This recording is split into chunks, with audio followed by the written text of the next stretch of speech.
We're joined at Midday in Kansas by Miss Charlene Patton with the Kansas Soybean Commission, and we've been cooking up a storm all morning, and now this is our third salad recipe, but each have been very different. So look how amazing this looks. So it is the edamame and walnut salad. How do we get started? And it's from the Soy Foods Council, and we are going to do it's simple ingredients: oranges, edamame, and walnuts, and then with a special dressing.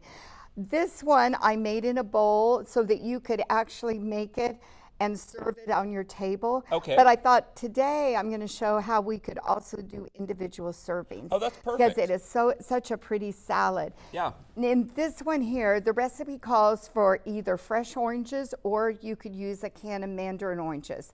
So I used the mandarin oranges there, but for here, I thought, okay, I took a fresh orange and just made it into sections. Okay. And we're just going to put these here on our plate and make it really pretty. And the fresh oranges, oh, you know, they add so much flavor compared to like your canned oranges. How does that look? That looks pretty. I think it looks nice. And then this is edamame that we've been talking about, and I'm just going to sprinkle that on there. Okay. Look how nice that looks.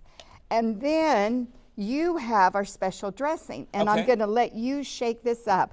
Put all the ingredients in here, and then be sure that that's shut. That's right. Okay. And in there we have balsamic vinegar.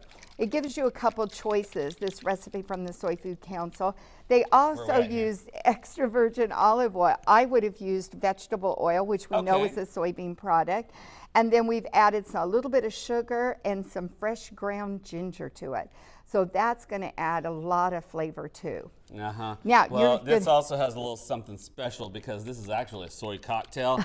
It's a little early for that, Miss Charlene. Now, I want you to open that up, and I'm going to let you kind of drizzle it on there. Oh, okay. Well, it looks so nice. I'm like, what if I don't do good drizzling? Oh, you'll do good. It'll be great. But okay, that's probably enough. So it doesn't run off the table because I have it tipped up there. Okay, there we go. Okay, it's pooling at the bottom. If it keeps pooling, we're going to have to set it down. That's right.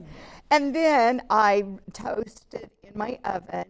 And if you've never done that before, it's a half a cup of walnuts, and I just put it on in a baking pan. Okay. 350 degrees for 5 minutes, and then I shook the pan a little bit to move them around. Okay. And another 5 minutes, and we'll put that on there. Look at that. Isn't that a beautiful salad? That is good. And that's all there is to it. So How you simple have is that? 3 salads that we've done this morning. Again, we want to remind everybody to order that Soy Foods guide. And it's free. We keep saying that, but it's free, right? That's right. That's perfect. And they can call our 800 number at 877-KS Soybean, or they can also go to our website at kansassoybeans.org. Perfect. Miss Charlene, thank you so much. Well, right now we want to head over and take a final look at the forecast.